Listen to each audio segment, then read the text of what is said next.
Bataan, the Philippines, April 9, 1942. In the grey light before a tropical dawn, an American general is driven forward under a white flag toward the Japanese lines near the town of Lamau. By several accounts, he is wearing the last clean uniform he had saved, the way a man chooses what to wear to something final. He commands roughly 76,000 men, and he is on his way to do the one thing his entire life as a soldier has trained him never to do. He is going to surrender every one of them. His name is Edward King. Behind him, the peninsula is a ruin of burning trucks, wrecked guns, and men so wasted by hunger and fever that they can barely lift a rifle. His orders from above are explicit, and they are impossible. He has been told to attack. He has been told to counterattack the Japanese army with the shattered remains of a force that has been living on a few hundred calories a day for weeks. King knows exactly what that order means if he obeys it. It means the slaughter of tens of thousands of sick and starving men for no purpose at all. So he disobeys. He drives toward the enemy to give up the largest body of soldiers ever surrendered under the American flag. He does it against the direct orders of his superiors. He does it fully expecting that he will be court-martialed for it, that history will remember him as a coward, and that the shame will be his alone to carry. Here is the strange thing, the thing that does not fit. Edward King believed, in that moment, that he was ending something. He believed he was writing the last humiliating line of a defeat so complete that it could only ever be remembered as a disgrace. He was certain he had failed. He was wrong, not about the surrender. The surrender was real, and the horror that followed it was worse than anything he could have imagined that morning. He was wrong about what it meant, because the fall of Bataan did not end the story. It began one. Within weeks, 3 words spoken by another general more than 3,000 miles away would start traveling back across the ocean toward these very men, into the prison camps, into the jungles, into the heart of an occupied nation. 3 words that had no army behind them, no fleet, no supply line, nothing but the reputation of the man who said them. And somehow those 3 words would outlast the defeat, outlast the death march that was coming, outlast 3 years of brutal occupation, and drag an entire war back across the Pacific to this exact patch of ground. This is the story of how the worst defeat in American military history became the seed of one of its most famous promises. And it is the story of a genuine puzzle, one that historians still argue about today. How does a catastrophe, an unambiguous, crushing, humiliating catastrophe, end up doing more for the eventual victory than many battles that were actually won? To understand that, you have to understand what was lost, who lost it, and why the men who lived through it insisted, for the rest of their lives, that they had not truly been beaten at all. So let me take you back to the beginning. It starts on December 8, 1941. In the Philippines, it is already the 8th, a day ahead of Hawaii across the international dateline. Word has just arrived that the Japanese have struck the American fleet at Pearl Harbor. The commanders in the Philippines have hours of warning. They know that war has come. And then, in one of the most debated failures of the entire Pacific War, American air power in the islands is caught and destroyed on the ground. A little after noon, Japanese aircraft arrive over Clark Field, north of Manila. They find rows of American bombers and fighters parked in the open. Of the heavy bombers, the B-17 flying fortresses that were supposed to be the backbone of the island's defense, roughly half are wiped out in a single strike. Dozens of fighters are lost. Men are killed on the ground before they ever reach a cockpit. In one afternoon, the Air Force meant to hold the Philippines effectively ceases to exist as a fighting formation. Historians still trade blame over how it was allowed to happen, over who hesitated and who gave which order. What is not in dispute is the result. The Philippines are now a set of islands with almost no air cover, facing a Japanese war machine at the very height of its power. It is worth pausing on how total that reversal was. Only weeks earlier, American planners had believed the Philippines could be made into a fortress, a shield of long-range bombers that would make any Japanese move on the islands too costly to attempt. That belief died on the ground at Clark Field in a single afternoon. What was left of American air power flew south or was picked off in the days that followed, and the skies over Luzon passed into Japanese hands. From that point on, every man who would fight in the coming campaign did so knowing that enemy aircraft could find him and that his own would not be coming to help. The sound of engines overhead almost always meant the enemy. That single fact shaped everything that happened next: the retreat, the siege, the hunger, and the long refusal to break. The man in overall command is General Douglas MacArthur. He is already one of the most famous soldiers in America. The son of a general, a former Army Chief of Staff, a figure who moves through the world as though history is watching him, and it usually is. MacArthur commands United States Army forces in the Far East, a mixed body of American regulars and a large, mostly half-trained Philippine army that he has spent years trying to build. The Japanese landings come fast. The main blow falls at Lingayen Gulf on the island of Luzon on December 22nd. The Japanese 14th Army, under General Masaharu Homma, drives inland toward Manila. And here MacArthur makes a fateful choice. Before the war, he had wanted to defend the beaches, to stop the invaders at the waterline across the whole archipelago. But the beaches cannot hold, so he falls back on an older plan, one that had existed for decades under the name War Plan Orange. That plan said something simple and grim. You cannot hold the whole of the Philippines against a determined invader, so you do not try. Instead, you withdraw into the Bataan Peninsula, that mountainous arm of jungle guarding the western side of Manila Bay, and you hold the entrance to the bay for as long as is humanly possible, while you wait for the United States Navy to fight its way across the Pacific to relieve you. On the night of December 23rd, MacArthur orders that plan back into effect. The next day, his headquarters shifts to the island fortress of Corregidor. Manila is declared an open city, effective December 26th, to spare it from destruction. The government withdraws, and a great, difficult, genuinely brilliant retreat begins. Understand what this withdrawal actually was, because it is easy to lose it in the shadow of what came after. Getting tens of thousands of men, with two separate wings of an army split across Luzon, back into the narrow neck of Bataan without being cut off and destroyed, was a feat of soldiering. Bridges had to be blown at the last possible moment. Rear guards had to stand and die so the columns behind them could keep moving. It is here that one of the war's most striking small actions took place. On January 16th, near the village of Morong, a troop of the 26th Cavalry of the Philippine Scouts, American-led horse cavalry, met advancing Japanese infantry. Their commander, a young lieutenant named Edwin Ramsey, ordered what is widely regarded as the last mounted charge in the history of the United States Army. Pistols drawn, riding hard, they broke the enemy advance and held the town long enough for the withdrawal to continue. Remember that name, Edwin Ramsey, because he returns to this story later in a way you would never predict. And remember those horses, because within weeks, the starving army would be forced to eat them.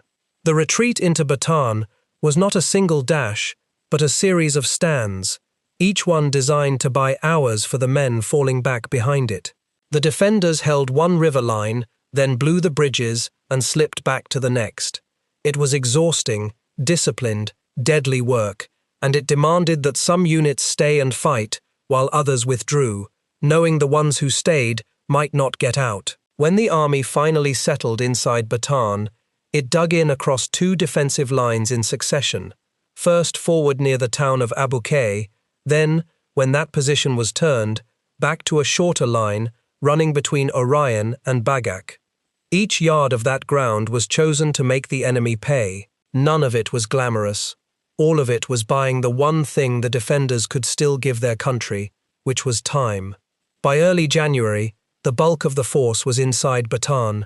In purely military terms, the retreat had saved an army that could easily have been trapped and annihilated in the open. And though almost no one framed it this way at the time, it had also begun to bend the Japanese timetable badly out of shape.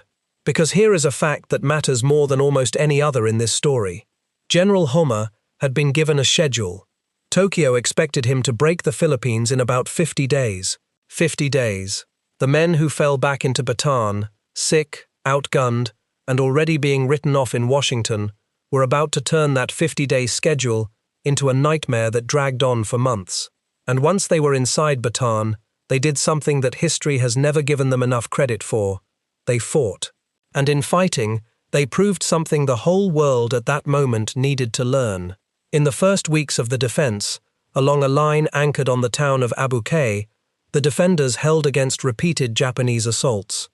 It was here, on January 12th, that a young lieutenant named Alexander Ninninger earned the first Medal of Honor awarded to any American in the Second World War. Ninninger did not have to be where he was. He asked to join a company under heavy attack that was not even his own. He went forward alone, again and again, into Japanese-held positions with a rifle, grenades, and finally a bayonet, clearing foxholes one by one until he was killed. He was awarded the medal after his death. He was one of several. The early fighting on Bataan produced some of the first American heroes of the war, among them Sergeant Jose Calugas of the Philippine Scouts, who ran across open ground swept by fire to man a shattered artillery piece. These were not broken men. Not yet. Then came the two engagements that should have shaken every confident assumption in Tokyo.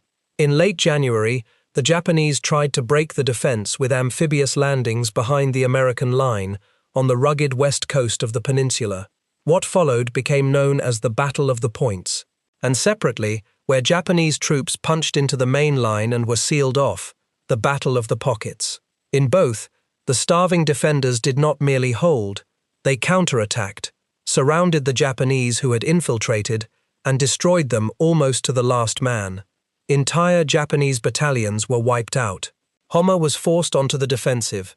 He had to stop and wait for reinforcements.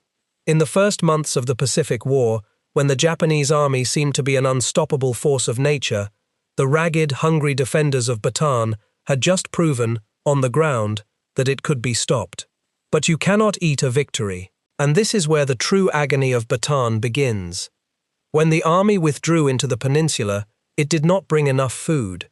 The sudden return to the Bataan plan had left vast stockpiles stranded in places the army could no longer reach. So from very early on, the defenders were eating less than they needed.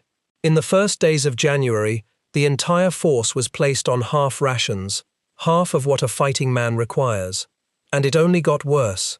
By February, the ration was falling further, and by March, many men were living on something close to 1,000 calories a day, in tropical heat, while being asked to fight.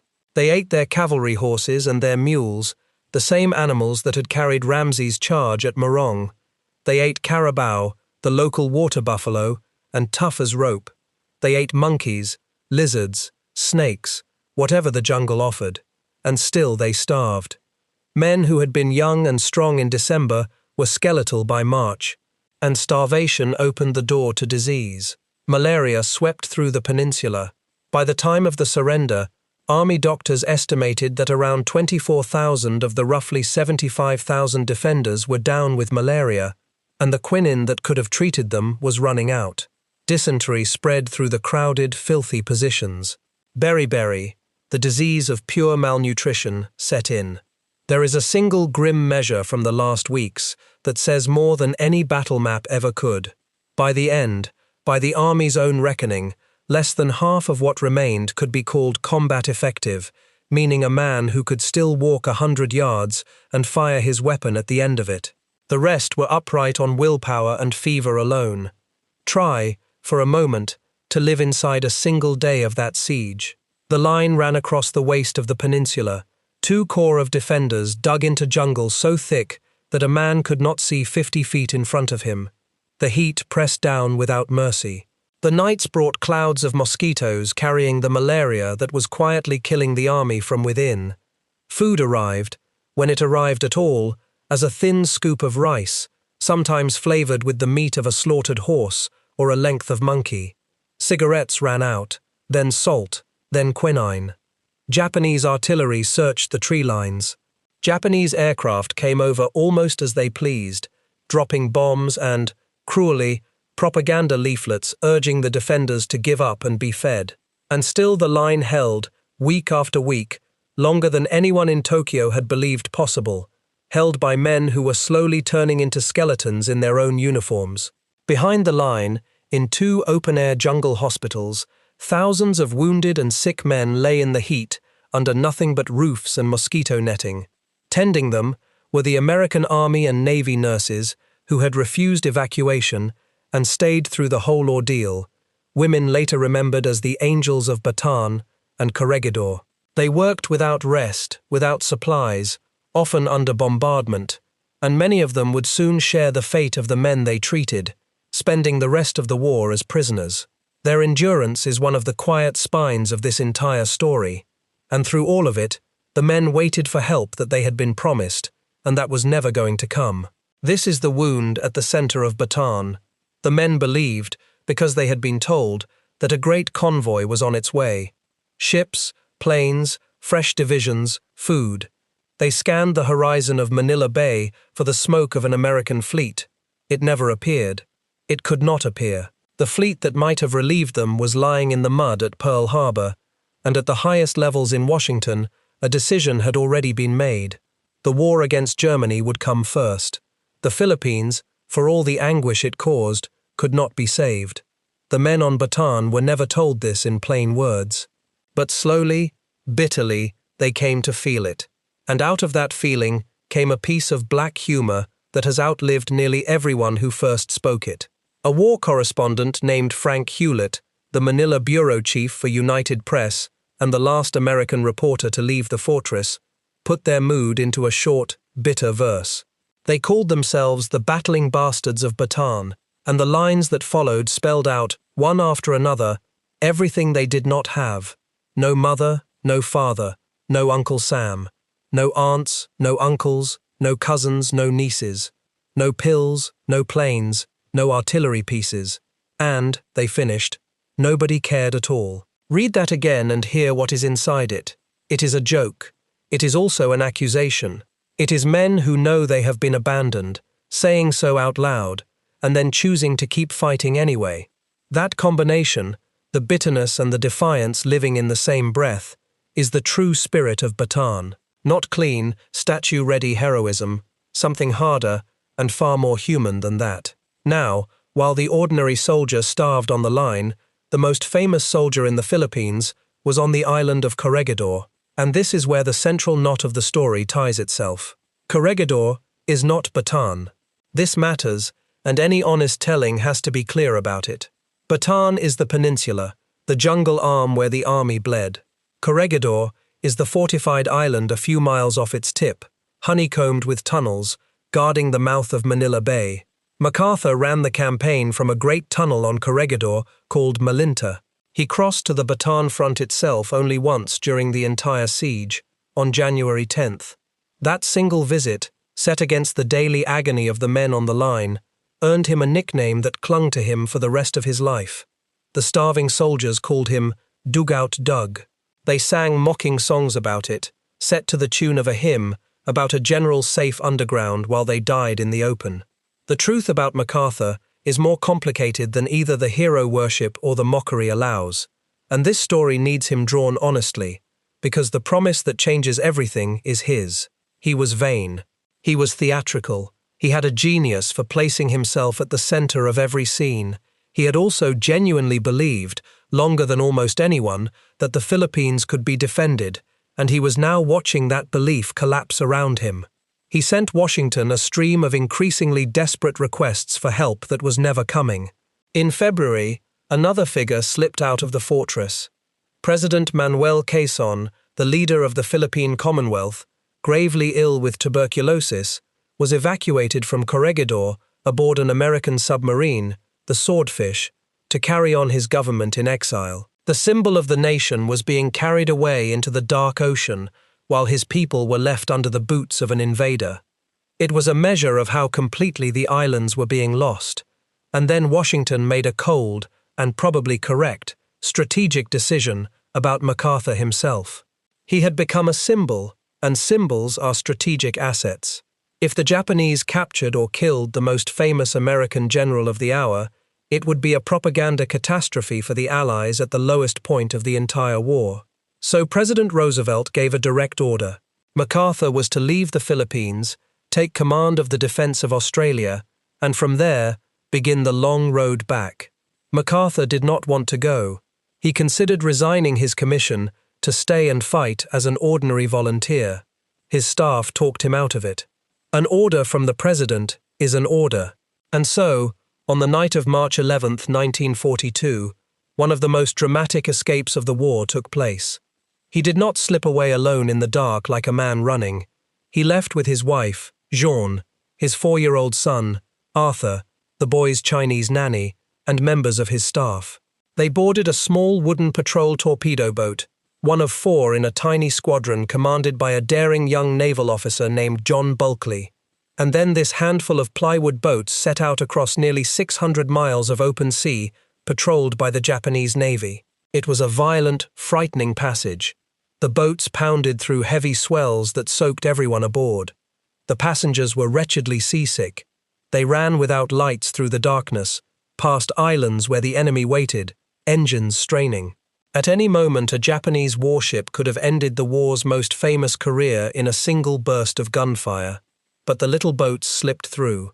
They reached the island of Mindanao, in the southern Philippines. From there, worn-out B-17 bombers flew the party the rest of the way to Australia. When MacArthur climbed off that battered boat, he gripped Bulkley's hand and told him that he had taken them all out of the jaws of death, and that he would not forget it. Now hold on to a small detail, because it matters. Before he left, MacArthur spoke to the man he was leaving behind to command the fight on Luzon, General Jonathan Wainwright. Wainwright was everything MacArthur was not in appearance. Lean, weathered, plain-spoken, adored by his men, a soldier who stood in the mud with them. As they parted, MacArthur told him that when he returned, if Wainwright was still on Bataan, he would make him a lieutenant general, and Wainwright answered simply that he would be on Bataan if he was still alive. Within days of the escape, Wainwright was indeed promoted to lieutenant general and given command of all the forces in the Philippines, while King took direct command of the men on Bataan itself. That is the man who stayed. Remember him. MacArthur reached Australia, expecting to find the great army he had been told was gathering there to relieve the Philippines. He found almost nothing. A skeleton. The relief force was a fiction. And it was in that moment of shock and grief, standing at a small railway station called Terowie, in the dust of the South Australian outback, on March 20th, 1942, that Douglas MacArthur said the words, "This entire story turns on." He spoke to the reporters gathered there. He explained that the president had ordered him to break through to Australia, to organize the American offensive against Japan, and that the primary object of that offensive was the relief of the Philippines. And then he said it. "I came through, and I shall return. I shall return." Notice the word. Not we, I. His own staff, and later the government in Washington, urged him to change it to "we shall return." It sounded less like one man's ego that way. He refused. He understood something about how promises travel. "We" is a committee. "I" is a person you can wait for. "I" is a debt that one specific human being owes you, by name. He kept the "I." At the time, it was almost an absurd thing to say. He had just fled a lost campaign. The army he left behind was weeks from collapse. He had no fleet, no divisions, no timetable, nothing. By any rational measure, "I shall return" was a boast with nothing whatsoever behind it. It could easily have become one of the emptiest sentences of the war, the kind history quietly forgets. Instead, it became one of the most powerful.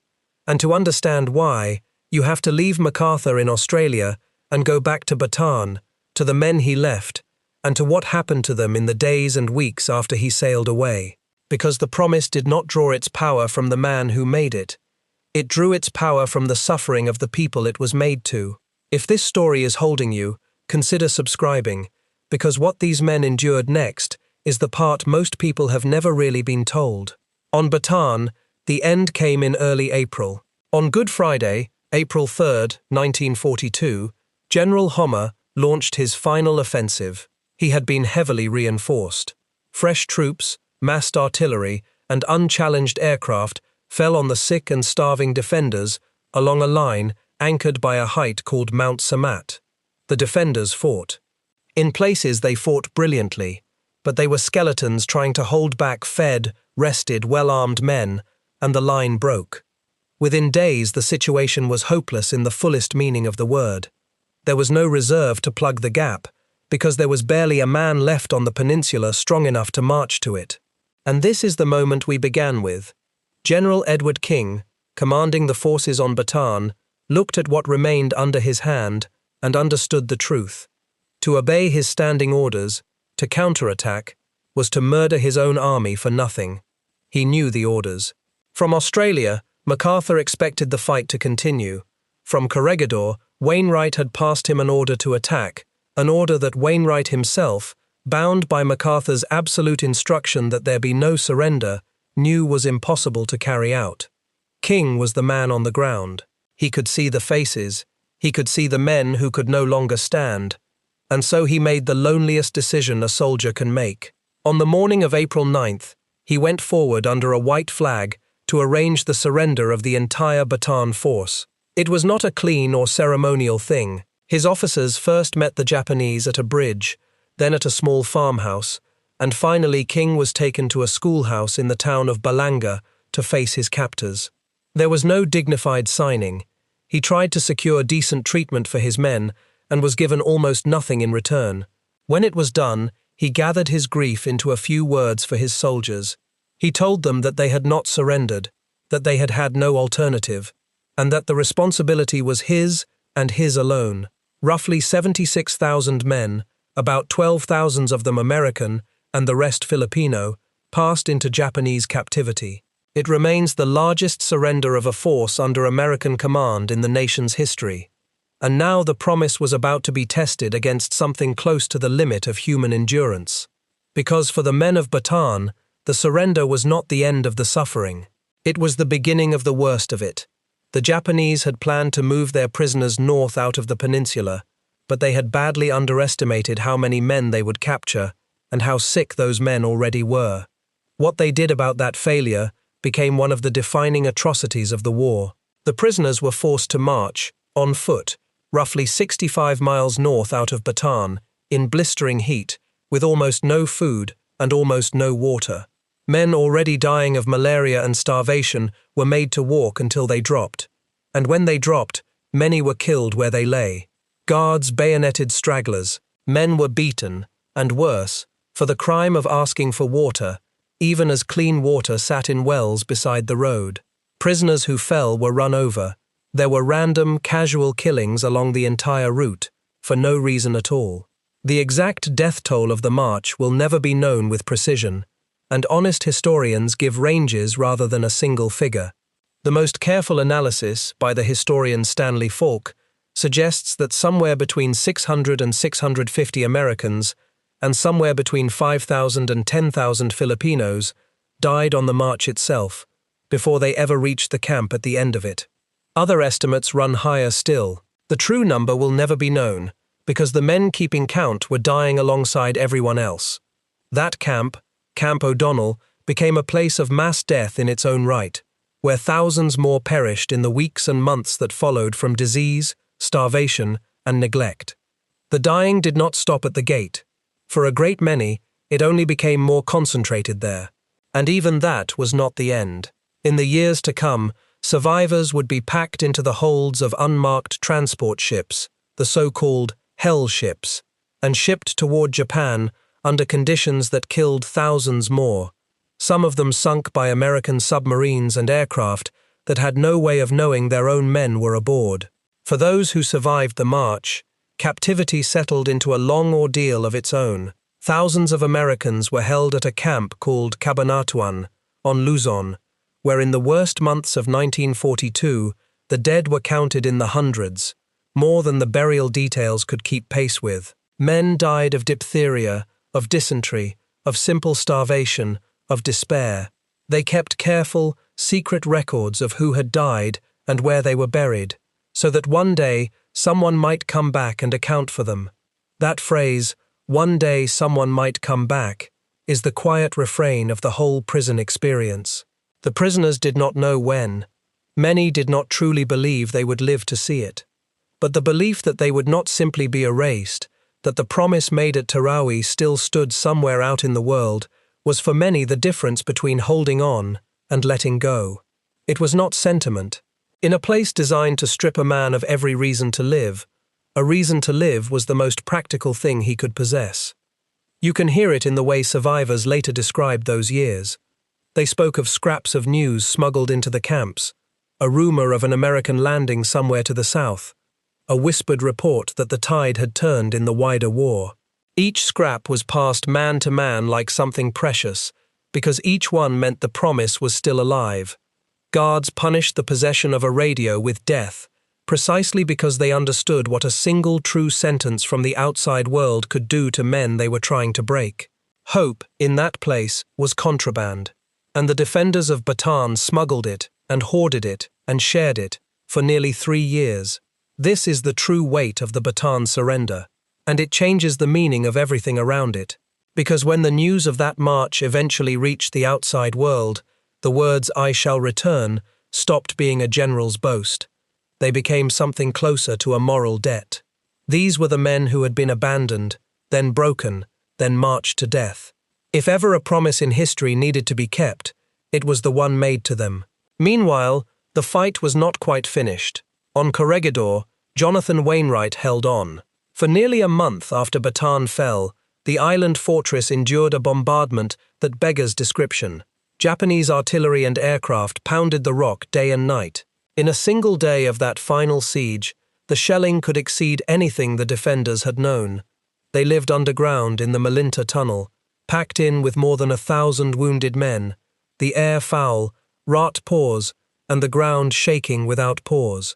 On the night of May 5th, Japanese troops landed on Corregidor. Through the small hours, a young army radio operator named Irving Strobing kept tapping out messages to the outside world as the enemy closed in. His final transmissions are among the most haunting records of the war. A young man describing the shells landing closer, sending love to his mother and family, wondering aloud whether anyone would ever hear him. Then the signal stopped. In the morning, with the enemy bearing down on a tunnel packed with helpless wounded, Wainwright faced King's choice on an even larger scale. To fight on for a few more hours meant a massacre of men who could not lift a hand to defend themselves. On May 6, 1942, he surrendered the fortified islands of Manila Bay. His message to President Roosevelt is one of the most painful documents of the entire war. He wrote that with a broken heart, and with his head bowed in sadness but not in shame, he had to arrange the surrender. With profound regret, and with continued pride in his gallant troops, he wrote, he went to meet the Japanese commander, and then, "Goodbye, Mr. President." The Philippines had fallen. Wainwright, the man who stayed, went into a captivity that would last more than 3 years. He became the highest-ranking American prisoner in Japanese hands, moved from camp to camp across Luzon, then Formosa, and finally into distant Manchuria, and he was certain, through all of it, that his country would remember him only as the general who surrendered. Like King, he believed he had authored a disgrace. So take stock of where the story stands in the summer of 1942. Bataan has fallen. Corregidor has fallen. Some 76,000 men surrendered on the peninsula, and thousands more on the island. The death march has happened. The best part of an American army is behind barbed wire or already dead. The most famous general in the theatre has escaped to Australia and found no army waiting for him. And all that is left of American resistance in the Philippines is a boast made at a dusty railway siding on the far side of the world. I shall return. By every measure a military planner would use, this is total defeat. And here is where the deeper question of this story comes into focus. The question that makes Bataan more than just a tragedy. Why did this particular defeat refuse to behave like a defeat? Think about how a catastrophe like this is supposed to work. An army is destroyed, a territory is lost. The victors consolidate, the losers are demoralized, and the conquered population, seeing that resistance is hopeless, submits. That is the cold logic of conquest. It is exactly how Honma's superiors in Tokyo expected the Philippines to fall into line. Beat the American army, and the islands are yours. But that logic quietly failed in the Philippines. And it failed for reasons that have almost nothing to do with the battle itself.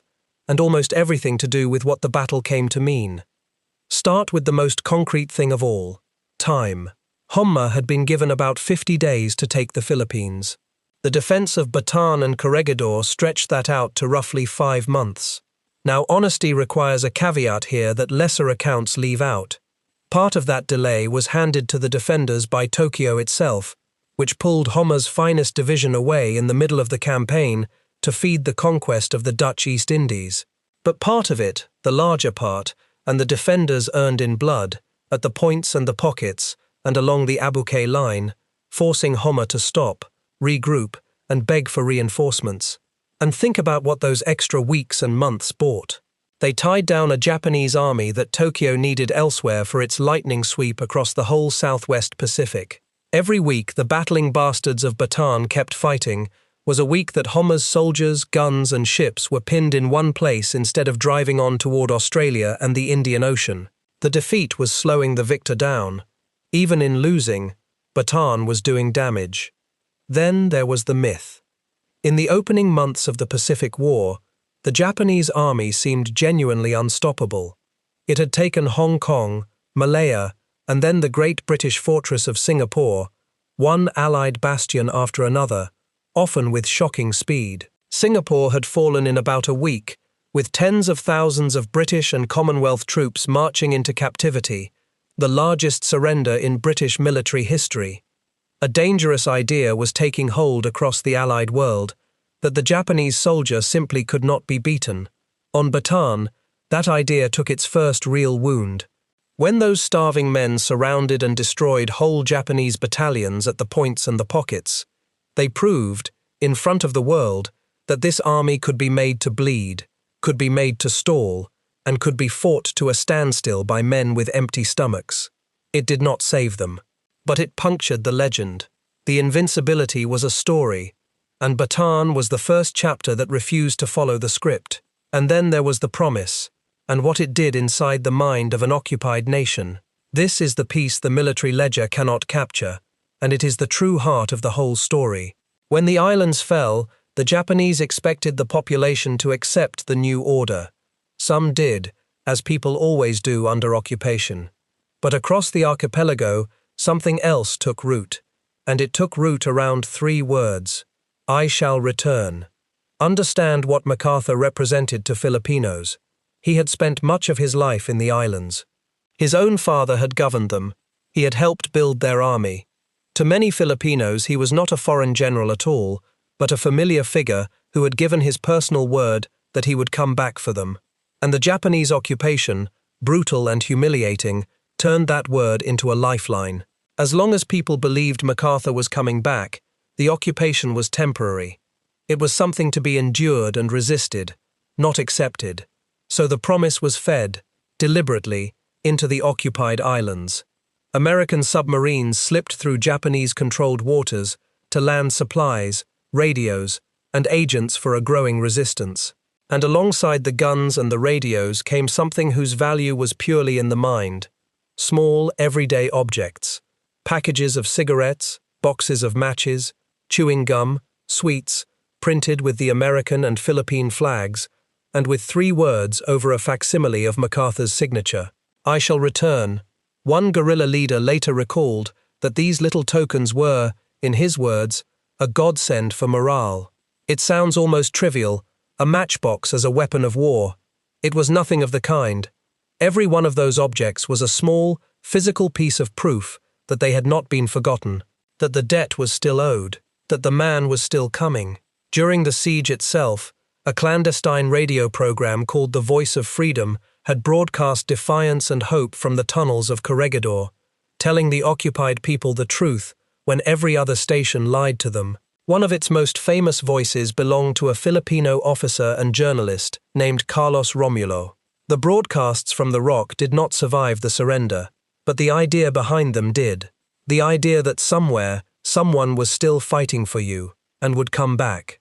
On the day Bataan fell, the Voice of Freedom carried the news to the islands in words that people would remember for the rest of their lives. The broadcast was written by a young officer named Salvador Lopez and read over the air by another, Norman Reyes. It told them that Bataan had fallen, but that the spirit that had made it hold, a spirit born of an unshakable belief in the cause of freedom, could not fall. It was a message written in the middle of a catastrophe, insisting that the catastrophe was not the end. At the time, it might have sounded like something a beaten side tells itself to keep from despair. In the light of everything that followed, it reads more like a plain description of what actually happened. The ground was lost, the spirit was not. And it was the spirit, in the end, that decided the outcome. And here is where the young cavalry lieutenant from the charge at Morong returns to the story. Edwin Ramsay did not surrender. Neither did a scattering of other American officers who refused to lay down their arms. They vanished into the mountains and the jungles and began, patiently, to organize. Men like Ramsay, who built a vast intelligence and resistance network across Luzon. Men like Russell Volkman, who raised a guerrilla army in the Northern Highlands. Men like Wendell Fertig, an engineer officer who, on the southern island of Mindanao, built a guerrilla force that grew into the tens of thousands. Across the islands, these networks gathered intelligence, radioed it out to MacArthur's headquarters, harassed the occupiers, and waited. By the time the war finally turned, the United States Army would formally recognize more than 260,000 Filipino guerrillas, organized into hundreds of separate units. By one careful account, more than 30,000 of them gave their lives in that fight. And these were not merely bands of men hiding in the hills. Over time, they became something far more dangerous to the occupier, a working intelligence network that reached back to MacArthur's headquarters by hidden radio. Coast watchers reported the movement of Japanese ships. Agents in the ports counted men and cargo. When the American fleet finally came, it came knowing a great deal about what waited for it, because the resistance had spent 2 years quietly building the map. The guerrillas hid downed American airmen and slipped them out to safety. They sabotaged, they ambushed, and above all, they watched and reported.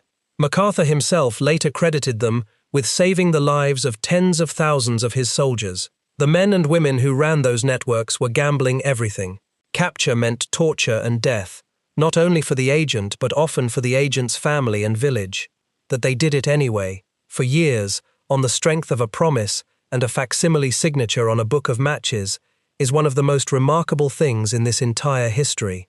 Think about what that means against the cold logic of conquest. Japan had won the battle completely. It had captured the army and it occupied the ground. And yet it never truly held the Philippines, because it could never capture the one thing that mattered most, the belief that the defeat was temporary. That belief had a shape, and a name, and 3 words. And it turned a conquered territory into a country that was, quietly and constantly, at war with its occupiers from the inside. Now, honesty demands that the other side of this argument be heard, because thoughtful people have made it. Some historians, among them the great Filipino scholar Teodoro Agoncillo, have argued that the stand on Bataan was, in the end, a needless throwing away of lives, that it served no real strategic purpose, and that the suffering was out of all proportion to whatever it achieved. It is not a foolish argument. The cost was almost beyond bearing, and much of it fell on Filipino soldiers and civilians who had the least say in any of it. A careful account has to hold both truths at once. The stand bought real time and cracked a real myth, and it also cost more human suffering than any clean strategic ledger can justify. Both of those things are true. History is rarely tidy enough to let us keep only the comforting half. But here is what can be said without distortion. Bataan looked like an ending, and it functioned like a beginning. The men who lived it believed they had authored a disgrace. What they had actually set in motion was something none of them could see from inside it. And that reframes the men themselves. Consider what the popular memory of a surrender usually is: weakness, failure, giving up. Now look at what these men actually did. King surrendered his army, not because he lacked the will to fight, but because he had the rarer moral courage to refuse a pointless slaughter, and to carry the blame for it entirely alone. Wainwright surrendered a fortress full of wounded men rather than see them massacred for a few more hours of doomed resistance, and then bore the guilt of it through 3 years of captivity. The men of the Death March kept one another alive through an atrocity, and many of them, in the camps, went right on resisting in the only ways they had left. The nurses tended the dying for years behind wire. The soldiers who slipped into the jungle turned a lost campaign into a resistance that lasted the whole war. There is not one act of weakness in that entire chain. It is one of the most sustained feats of endurance in American military history, wearing the mask of a defeat. Now watch the promise come due. For 2.5 years, the men in the camps held on to it, often against every scrap of evidence, and the guerrillas in the hills fed on it, and the Japanese could never quite stamp it out. And slowly, the impossible boast from the railway siding hardened into a plan. MacArthur, now commanding vast Allied forces in the Southwest Pacific, fought his way back up the island chains, campaign by campaign, arguing the whole way that the road to Japan ran through the Philippines, that America had a debt in those islands that had to be paid in person. On October 20th, 1944, more than 2 years after Tarawi, an American fleet stood off the island of Leyte in the central Philippines, and troops poured ashore. And Douglas MacArthur, in a moment he had waited half a war for, stepped off a landing craft and waded through the surf onto Philippine soil. Then he spoke into a microphone, and his words went out across the islands. "People of the Philippines," he said, "I have returned." He told them the hour of their redemption had come. He called on them to rise, to strike, and in the name of their sacred dead, to let the indomitable spirit of Bataan and Corregidor lead them on. And this time the words were not a boast with nothing behind them. This time there was a fleet in the water, and an army on the beach, and a resistance rising in the hills to meet him. The debt made at a railway station in the Australian desert, to men who had been starved, abandoned, and marched to death, was being paid in full. The liberation was neither clean nor quick. The fighting to retake the Philippines was among the most brutal of the entire Pacific War. And the recapture of the capital in particular, the Battle of Manila in early 1945, became a catastrophe of house-to-house destruction and mass murder. By the most commonly cited estimate, around 100,000 civilians died, the very people MacArthur had come to free. Historians still debate the exact figure, but no one disputes that the toll was appalling. Honesty demands that this be said plainly. The return kept the promise. It did not undo the horror. War does not offer clean endings. It offers only the difference between a promise kept and a promise broken. And this one was kept. And as the liberation rolled forward, the promise reached even into the prison camps themselves. American commanders knew that as their forces advanced, the men who had been captured in 1942 were in terrible danger, that a desperate enemy might murder its prisoners rather than free them. So special forces and Filipino guerrillas moved ahead of the main advance to reach the camps first. In one celebrated raid, deep behind the lines at Cabanatuan, American Rangers and Filipino guerrilla fighters slipped through the darkness, overwhelmed the guards, and carried out the survivors, close to 500 prisoners of Bataan and Corregidor, many too weak to walk, some on the backs of the men who had come for them. After nearly 3 years, the survivors of that first terrible defeat were being carried out of captivity by the army that had promised to return. The circle was closing, one rescued man at a time, and the men who had believed they authored a disgrace lived to see what they had really built. Jonathan Wainwright, the man who stayed, spent more than 3 years as a prisoner, convinced that his country saw him as a failure, that he would come home, if he came home at all, to shame and a quiet retirement. He was wrong in almost every particular. As the war ended, he was found in a prison camp in Manchuria, gaunt, grey, and barely recognizable. And then, on September 2nd, 1945, he was brought aboard the battleship Missouri in Tokyo Bay to stand among the Allied commanders as Japan formally surrendered. MacArthur, presiding over that ceremony, paused in his signing and handed one of the first pens to Wainwright. The man who had surrendered the Philippines stood at the ceremony that ended the war against the empire he had surrendered them to. He went home not to disgrace, but to a hero's welcome, to a 4th star, and to the Medal of Honor. The dishonor he had carried for 3 years had never existed anywhere but inside his own heart. Edward King, the man who surrendered Bataan, also survived his captivity. The court-martial he had braced himself for never came. There was nothing to try him for except mercy. He had spared his men a slaughter and taken the weight of it onto his own shoulders, and history judged that choice far more gently than he had ever dared to judge it himself. There was, too, a reckoning for what had been done to these men. After the war, General Homer, the commander whose army had overrun Bataan and whose troops had carried out the death march, was tried by an American military court in the Philippines for the atrocities committed under his command.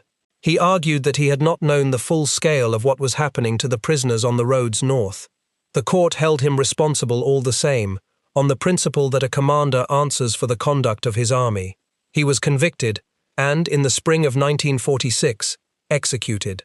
It did not bring back the men who had died in the ditches along that road. Justice never does. But it placed on the record, formally and permanently, that what happened to the defenders of Bataan after they laid down their arms was a crime, and that a name and a rank would forever be attached to it. And this is the final turn of the story, the thing that makes Bataan worth understanding rather than only mourning. The men who lived it measured it wrongly while they were still inside it.